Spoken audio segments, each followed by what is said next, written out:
Les chrétiens qui te disent « Ah non, bah faut pas faire Shabbat, hein. Là tu te remets sous la loi ». Bizarrement, ils aiment trop te sortir la liste des 10 commandements, sauf le 4e commandement. Tu ne tueras point, tu ne commettras point d'adultère, tu ne porteras pas de faux témoignages contre ton prochain, tu honoreras ton père et ta mère, tu adoreras l'Éternel ton Dieu, tu aimeras ton prochain comme toi-même, tu ne te prosterneras pas devant des statues. Ça, ils sont forts pour te ressortir la liste des 10 commandements, sauf qu'ils t'en sortent 9 sur 10, et là, quand il s'agit du 4e, tu te souviendras du jour du Shabbat. Attention, non, là, non. Là, tu te remets sous la loi.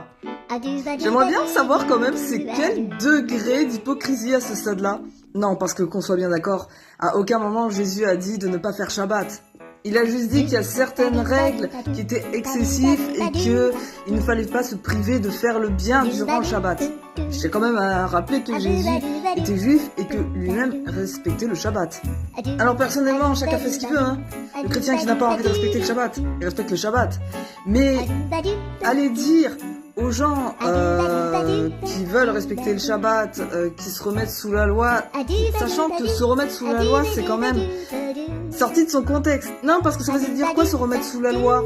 Être sous la loi, lorsque Paul parle d'être sous la loi, il parle des sacrifices à renouveler qui sont prescrits dans le livre du Lévitique. Là, il ne s'agit pas de ça, il s'agit de faire le Shabbat, qui est complètement différent, qui n'a rien à voir et qui en plus a été bien prescrit par Dieu dans le livre d'Exode, où vraiment le livre d'Exode insiste bien là-dessus.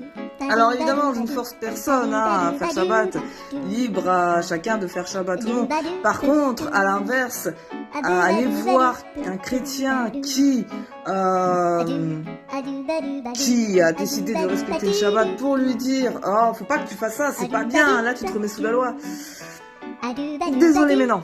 Et le pire, c'est ceux qui disent aux juifs messianiques que sous couvert qu'ils ont reconnu Yeshua, Mashiach, qu'ils ont reconnu Jésus comme étant le Messie, ah bah là d'un coup, renie ton identité juive, arrête de faire Shabbat, arrête de manger kasher.